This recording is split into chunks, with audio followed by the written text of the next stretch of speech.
ये लड़का कोई आम इंसान नहीं है। उसके अंदर ऐसी ताकत है जो किसी इंसान के पास नहीं हो सकती, चाहे वह कितना भी घायल क्यों ना हो जाए। जैसे ही उसका शरीर पानी को छूता है, उसकी सारी चोटें तेजी से भरने लगती हैं। वह सिर्फ पानी में सांस ही नहीं ले सकता, बल्कि पानी को अपनी मर्जी से कंट्रोल भी कर सकता है। जरूरत पड़ने पर वह पानी की ऐसी दीवार खड़ी कर देता है जिसे कोई दुश्मन तोड़ नहीं सकता। यहाँ तक कि साधारण पानी को भी वह खतरनाक समुद्री लहरों में बदल सकता है, जो पूरी दुनिया में तबाही मचा सकती है। ये लड़का है पर्सी, जो समुद्र के देवता पोसाइडन का बेटा है। कहानी उस दुनिया की है जहाँ 3 महान देवता पूरी दुनिया की रक्षा करते थे। ज्यूस, जो सभी देवताओं का राजा था, पोसाइडन समुद्र का सबसे शक्तिशाली देवता, और हेडिस, जो पाताल लोक का मालिक था। लेकिन इन तीनों में एक कमजोरी थी, उन्हें इंसानी औरतों से प्यार हो जाता था। इसी वजह से दुनिया में कई डेमीगॉड पैदा हुए, जो आधे इंसान और आधे देवता है। पर्सी भी उन्हीं में से एक था। उसकी माँ इंसान थी, लेकिन उसका पिता समुद्र का देवता पोसाइडन था। हालांकि पर्सी ने अपने पिता को कभी नहीं देखा था, फिर भी बचपन से उसके अंदर अजीब शक्तियाँ दिखाई देने लगी थीं। वह घंटों तक पानी के अंदर सांस रोक सकता था। उसके दोस्त यह देखकर हैरान रह जाते थे। एक दिन स्कूल की तरफ से बच्चों को म्यूजियम घुमाने ले जाया गया। सब कुछ बिल्कुल सामान्य लग रहा था,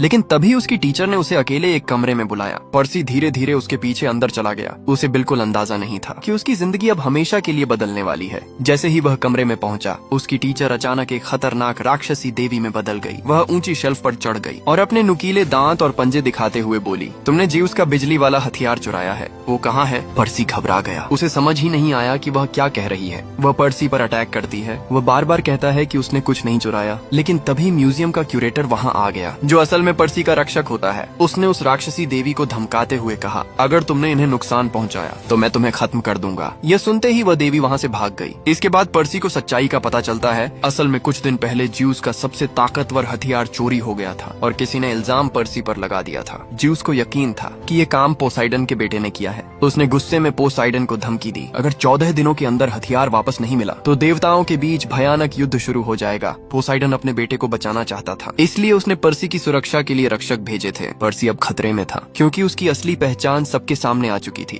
क्यूरेटर ने जल्दी से एक जादुई पेन पर्सी को दिया, जो असल में एक शक्तिशाली तलवार थी। उसने कहा, अब यहाँ रुकना सुरक्षित नहीं है, इसलिए उसके रक्षक ने उसे एक खास जगह ले जाने का फैसला किया, जिसका नाम था डेमीगॉड कैंप। वह जगह जहाँ देवताओं के बच्चे सुरक्षित रहते थे। पर्सी का दोस्त उसे लेकर तुरंत वहाँ से निकल गया। सबसे पहले वे उसके घर पहुँचे। पर्सी की माँ पहले से डरी हुई थी। वह तुरंत उनके साथ जाने के लिए तैयार हो गई। रास्ते में उसने पर्सी को पूरी सच्चाई बताई। उसने कहा, तुम्हारे पिता ने हमें कभी छोड़ना नहीं चाहा था, लेकिन ज्यूस के डर की वजह से वह कभी तुम्हारे पास नहीं आ सके। पर्सी अभी यह सब समझने की कोशिश ही कर रहा था कि तभी अचानक आसमान से एक विशाल सांड नीचे आ गिरा। उसकी आंखें आग की तरह जल रही थी और उसका शरीर किसी राक्षस जैसा लग रहा था। सांड को देखकर सबके होश उड़ गए। टक्कर इतनी भयानक थी, गाड़ी सड़क से पलट गई। कुछ देर तक किसी को समझ ही नहीं आया कि आखिर अभी हुआ क्या था। लेकिन तभी पर्सी की नजर दूर मैदान पर और वह यह देखकर डर गया। सैकड़ों जंगली सांड पूरी रफ्तार से उनकी तरफ भागते चले आ रहे थे। ये नजारा किसी बुरे सपने जैसा था। उसी समय उसका दोस्त अचानक अपनी पैंट नीचे खींच देता है। अब उसके पास अपनी असली पहचान छिपाने का समय नहीं था। असल में वह पूरी तरह इंसान नहीं था। उसके पैरों की जगह बकरी जैसे पैर थे। उसने जोरदार लात मारकर गाड़ी की खिड़की तोड़ दी और तीनों जल्दी से बाहर निकल गए। लेकिन खतरा अभी खत्म नहीं हुआ था, क्योंकि मिनोटॉर तेजी से उनके और करीब आता जा रहा था। तीनों डर के मारे भागते रहे और आखिरकार किसी तरह डेमीगॉड अकादमी के गेट तक पहुंच गए। लेकिन तभी एक भयानक सच सामने आया। पर्सी की माँ इंसान थी और इंसानों को उस अकादमी के अंदर जाने की इजाजत नहीं थी। पर्सी घबराकर बोला, मैं आपको छोड़कर अंदर नहीं जाऊंगा। लेकिन उसकी माँ ने रोते हुए कहा, तुम्हें जाना होगा, यही तुम्हारी तकदीर है। तभी अचानक मिनोटॉर वहाँ पहुँच गया। उसने पर्सी की माँ को अपने विशाल हाथों से पकड़ लिया और अगले ही पल वह राख बनकर हवा में गायब हो गई। अपनी माँ को मरते देखकर पर्सी का गुस्सा फूट पड़ा। वह बिना कुछ सोचे सीधे मिनोटॉर पर टूट पड़ा। लेकिन ताकत में बहुत बड़ा फर्क था। मिनोटॉर ने एक ही वार में उसे जमीन पर पटक दिया। अब मिनोटॉर धीरे धीरे पर्सी की तरफ बढ़ रहा था, लेकिन तभी पर्सी ने अचानक उसे चकमा दे दिया और मिनोटॉर जाकर एक बड़े पेड़ से टकरा गया। उसके विशाल सींग पेड़ में बुरी तरह फंस गए। मिनोटॉर पूरी ताकत लगाकर खुद को छुड़ाने की कोशिश करने लगा। आखिरकार उसने अपने सींग तोड़कर खुद को आजाद कर लिया, लेकिन यही उसकी सबसे बड़ी गलती बन गई। पर्सी ने टूटे हुए सींग उठा लिए और पूरी ताकत से उन्हें मिनोटॉर के सीने में घुसा दिया। अगले ही पल वह खतरनाक राक्षस वहीं खत्म हो गया। लेकिन अपनी माँ को खोने का दर्द पर्सी सह नहीं पाया। वह बेहोश होकर जमीन पर गिर पड़ा। पूरा 3 दिन तक वह सोता रहा। जब उसकी आंख खुली उसे लगा शायद यह सब एक सपना था। लेकिन तभी उसकी नजर अपने दोस्त के बकरी जैसे पैरों पर गई और उसे समझ आ गया यह सब सच था। उसकी माँ सच में मर चुकी थी।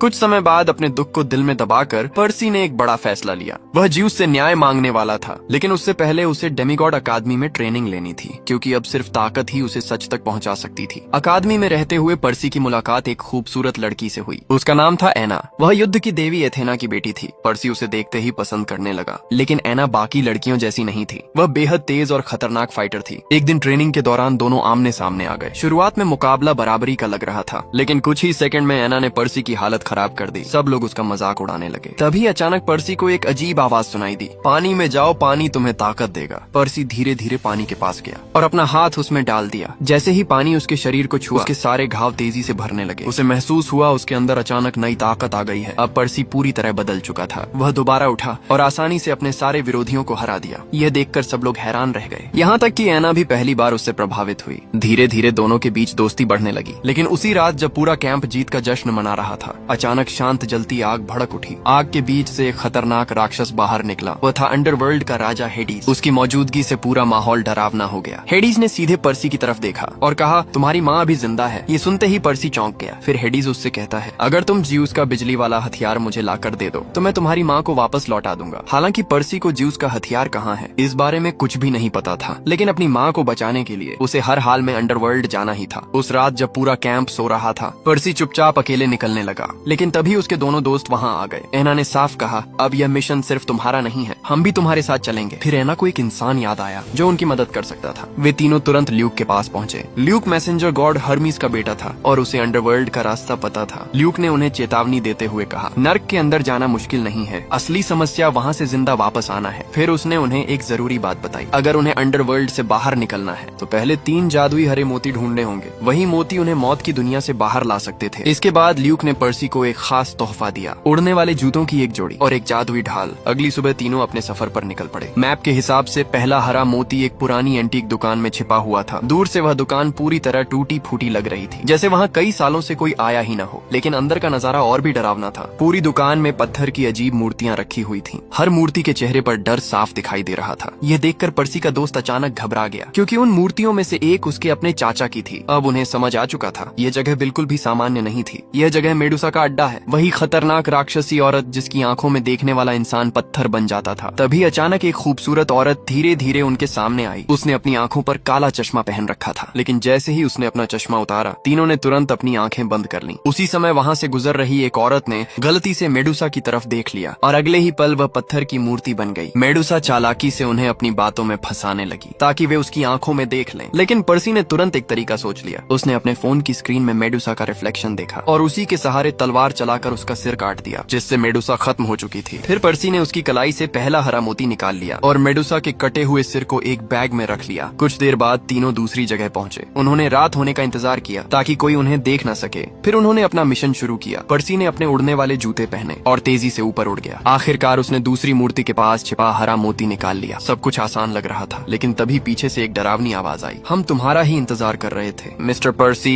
तीनों ने मुड़कर देखा, वहाँ एक अजीब केयरटेकर खड़ा था। उसने कहा, बस हमें ज्यूस का बिजली वाला हथियार दे दो, फिर तुम लोग यहाँ से जा सकते हो। पर्सी गुस्से में बोला कि मेरे पास कोई हथियार नहीं है। लेकिन अगले ही पल केयरटेकर का शरीर बदलने लगा और देखते ही देखते वह एक विशाल 9 सिर वाले ड्रैगन में बदल गया, जिसका नाम हाइड्रा था। ये देखकर तीनों डरकर भागने लगे। पर्सी ने अपनी जादुई ढाल निकालकर हमला करने की कोशिश की, लेकिन हाइड्रा की आग इतनी खतरनाक थी कि उसकी ढाल तक जलने लगी। पर्सी बुरी तरह फंस चुका था। तभी उसकी नजर पास के पानी पर पड़ी। अचानक उसके दिमाग में एक आइडिया आया। उसने अपनी ताकत से पानी को कंट्रोल किया और एक विशाल पानी का हमला तैयार कर दिया। कुछ पल के लिए हाइड्रा पीछे हट गया, लेकिन वह समुद्र का साधारण सांप नहीं था। उसने जल्दी ही पानी की ताकत तोड़ दी। स्थिति फिर से खतरनाक हो गई। तभी सही समय पर पर्सी के दोस्त ने मेडुसा का कटा हुआ सिर निकाल लिया। जैसे ही हाइड्रा ने उसकी आंखों में देखा, वह धीरे धीरे पत्थर में बदल गया। कुछ ही सेकंड में वह एक विशाल पत्थर की मूर्ति बन चुका था। तीनों ने राहत की सांस ली, लेकिन उन्हें पता था कि असली खतरा अभी बाकी है। वे तुरंत अगली जगह के लिए निकल पड़े। मैप के हिसाब से तीसरा हरा मोती लास वेगास में था। जैसे ही वे वहाँ पहुँचे, एक वेटर मुस्कुराते हुए उनके पास आया। वह उन्हें एक शानदार होटल और कैसीनो के अंदर ले गया। फिर उसने कहा, आज स्पेशल गेस्ट के लिए सब कुछ फ्री है, और मुफ्त में स्वादिष्ट पेस्ट्री खाने को दी। तीनों बिना सोचे समझे उसे खा लेते हैं, लेकिन उन्हें नहीं पता था कि यह एक जाल है। कुछ ही देर में उनका दिमाग सुन्न होने लगा। वे अपना मिशन तक भूल गए। अब वे बस कैसीनो में मजे कर रहे थे, जैसे उन्हें किसी चीज की परवाह ही न हो। तभी अचानक पर्सी को फिर वही रहस्यमयी आवाज सुनाई दी, फूल मत खाओ, ये जगह तुम्हें हमेशा के लिए कैदी बना देगी। ये सुनते ही पर्सी को होश आ गया। उसने तुरंत एना और अपने दोस्त को जगाया। तीनों को समझ आ गया कि यह जगह लोगों को हमेशा के लिए फंसा कर रखती है। वे जल्दी जल्दी तीसरा हरा मोती ढूंढने लगे। आखिरकार उन्हें वह मोती मिल गया, लेकिन तभी कैसीनो का स्टाफ उनके पीछे पड़ गया। बिना समय गंवाए पर्सी ने बाहर खड़ी एक सुपरकार चुरा ली और तीनों पूरी रफ्तार से वहाँ से भाग निकले। अब उनका अगला पड़ाव था अंडरवर्ल्ड का दरवाजा। सुपरकार की वजह से जो सफर 8 घंटे का था, वे उसे सिर्फ 3 घंटे में पूरा कर लेते हैं। कुछ देर बाद उन्हें अंडरवर्ल्ड का रास्ता मिल जाता है। वह जगह जगह बेहद डरावनी थी। चारों तरफ अंधेरा, आग और चीखों की आवाजें गूंज रही थीं। अंदर जाने के लिए उन्हें वहाँ के रखवाले को रिश्वत देनी पड़ती है। फिर वे आगे बढ़ते हैं और आखिरकार अंडरवर्ल्ड के राजा हेडीज तक पहुँच जाते हैं। हेडीज मुस्कुराते हुए पर्सी को अपने पास बुलाता है। वह बड़े आराम से कहता है, अब मुझे ज्यूस का बिजली वाला हथियार दे दो, क्योंकि अगर उसके हाथ वह हथियार लग गया तो वह आसानी से ज्यूस को हरा सकता था और फिर पूरे माउंट ओलंपस पर कब्जा कर सकता था। हेडीज इस अंधेरी दुनिया से तंग आ चुका था। वह देवताओं का राजा बनना चाहता था, लेकिन पर्सी ने साफ कह दिया, मैंने कोई हथियार नहीं चुराया। ये सुनते ही हेडीज गुस्से से भर गया। तभी उसने एक सोल बॉक्स खोला और उसके अंदर से धीरे धीरे पर्सी की माँ दिखाई देने लगी। उसे देखकर पर्सी भावुक हो गया और तुरंत उसकी तरफ दौड़ पड़ा। लेकिन तभी हेडीज की नजर पर्सी की ढाल पर पड़ी और उसी ढाल के अंदर छिपा हुआ था ज्यूस का बिजली वाला हथियार। अब पर्सी भी समझ गया कि उसे फंसाया गया था। असल में यह सब ल्यूक की साजिश थी, वही ल्यूक जिसने उन्हें रास्ता दिखाया था। वह देवताओं से नफरत करता था और चाहता था कि देवताओं के बीच युद्ध शुरू हो जाए ताकि सब एक दूसरे को खत्म कर दें। लेकिन हेडीज को इस सच्चाई का बिल्कुल पता नहीं था। अब जब उसे हथियार मिल चुका था, वह उन सबको नरक के सबसे खतरनाक हिस्से में फेंकने वाला था। तभी अचानक पर्सी के दोस्त ने मौका देखकर बिजली वाला हथियार छीन लिया और सीधे हेडीज पर हमला कर दिया। हेडीज जोरदार धमाके के साथ पीछे जा गिरा। असल में पर्सी का दोस्त भी हेडीज की क्रूरता से परेशान था। उसे पता था कि अगर देवताओं के बीच युद्ध हुआ तो पूरी दुनिया तबाह हो जाएगी, इसलिए उसने हथियार वापस पर्सी को दे दिया और कहा कि जल्दी जाओ और ज्यूस को रोको, वरना पूरी दुनिया तबाह हो जाएगी। तभी उन्हें एक और बड़ी समस्या का एहसास हुआ। अब वहाँ 4 लोग थे, पर्सी और उसकी माँ, एना और उसका दोस्त, लेकिन उनके पास सिर्फ 3 हरे मोती थे। मतलब उनमें से एक को अंडरवर्ल्ड में ही रुकना पड़ता। शुरुआत में पर्सी खुद रुकने वाला था, लेकिन उसके दोस्त ने उसे रोक दिया। उसने कहा कि तुम्हें दुनिया बचानी है, मैं यहीं रुक जाऊंगा। पर्सी मजबूर था, लेकिन उसने अपने दोस्त को बचाने की कसम खाई और भारी दिल से मोती इस्तेमाल कर लिया और अगले ही पल वे सीधे माउंट ओलंपस पहुंच गए। लेकिन असली खतरा अभी बाकी था, क्योंकि ल्यूक पहले से वहां उनका इंतजार कर रहा था। जैसे ही पर्सी वहां पहुंचा, ल्यूक ने उस पर हमला कर दिया। उसने पर्सी को जोरदार लात मारकर दूर फेंक दिया, फिर बिजली वाला हथियार छीन लिया। अब उसके हाथ में देवताओं की सबसे खतरनाक ताकत थी। उसकी शक्ति इतनी बढ़ चुकी थी कि कोई भी उसके सामने टिक नहीं पा रहा था। लेकिन मुश्किल समय में पर्सी ने एक बार फिर अपने अंदर छिपी समुद्र की ताकत को महसूस किया। अचानक आसपास के सारे पानी के टैंक फटने लगे। हर तरफ पानी ही पानी फैल गया। कुछ ही सेकंड में पूरा इलाका समुद्री तूफान जैसा बन गया। ल्यूक फिर भी लड़ता रहा, लेकिन पर्सी ने पानी की विशाल लहरें उठाई और उसे पूरी तरह डुबो दिया। पानी शांत होने के बाद भी ल्यूक हार मानने को तैयार नहीं था। तभी पर्सी ने पहली बार अपने पिता पोसाइडन का दिव्य त्रिशूल बुलाया। त्रिशूल हाथ में आते ही उसकी ताकत कई गुना बढ़ गई और एक ही बार में ल्यूक दूर समुद्र में जा गिरा। लेकिन तभी एक और बड़ा खतरा सामने आने वाला था। अब ज्यूस और पोसाइडन के बीच तय समय खत्म होने में सिर्फ 2 मिनट बचे थे। पूरा माउंट ओलंपस युद्ध के माहौल में बदल चुका था। चारों तरफ बिजली चमक रही थी, आसमान गरज रहा था और सभी देवता तनाव में खड़े थे। पोसाइडन और एथेना लगातार ज्यूस को समझाने की कोशिश कर रहे थे। वे चाहते थे कि युद्ध रुक जाए, लेकिन घमंड में चूर ज्यूस किसी की बात सुनने को तैयार नहीं था। उसने फैसला कर लिया था कि आज युद्ध होकर रहेगा। जैसे ही ज्यूस युद्ध का ऐलान करने वाला था, तभी अचानक पीछे से एक आवाज गूंजी, रुक जाइए। सबकी नजरें पीछे मुड़ी। वो पर्सी था। वह तेजी से आगे आया और ज्यूस का बिजली वाला हथियार उसके सामने रख दिया। पूरा माहौल अचानक शांत हो गया। फिर पर्सी ने सारी सच्चाई बता दी, कैसे ल्यूक ने सबको धोखा दिया, कैसे उसने देवताओं के बीच युद्ध करवाने की साजिश रची। ये सुनकर ज्यूस पहली बार चुप हो गया। उसे एहसास हुआ कि उसने पर्सी को गलत समझा था। वह लड़का चोर नहीं था, बल्कि पूरी दुनिया को बचाने वाला इंसान था। अपनी गलती सुधारने के लिए ज्यूस ने पर्सी से एक वादा किया। उसने कहा, तुम्हारे दोस्त को अंडरवर्ल्ड से वापस लाया जाएगा। ये सुनते ही पर्सी की आंखों में खुशी आ गई। इसके बाद ज्यूस ने बाकी सभी देवताओं को वहाँ से जाने को कहा, ताकि पर्सी और पोसाइडन अकेले बात कर सकें। कई सालों बाद पिता और बेटा पहली बार आमने सामने खड़े थे। पर्सी के मन में अपने पिता के लिए बहुत गुस्सा था, क्योंकि उसे हमेशा लगता था कि उसके पिता ने उसे और उसकी माँ को अकेला छोड़ दिया। लेकिन पोसाइडन ने शांत आवाज में कहा, मैं हमेशा तुम्हारे साथ था, बस तुम्हारी रक्षा के लिए दूर रहना पड़ा। यह सुनकर पर्सी का गुस्सा धीरे धीरे खत्म हो गया। आखिरकार उसने अपने पिता को माफ कर दिया और दोनों के बीच सालों की दूरी खत्म हो गई। कुछ समय बाद पर्सी वापस डेमीगॉड अकादमी लौट आया। वहाँ उसका दोस्त भी सुरक्षित वापस आ चुका था। ज्यूस ने अपना वादा निभाया था। अब सब कुछ पहले जैसा होने लगा था और दूसरी तरफ पर्सी और एना पहले से और करीब आ चुके थे। दोनों अब खुशी से अपनी नई जिंदगी जी रहे थे और इसी के साथ ये मूवी खत्म हो जाती है और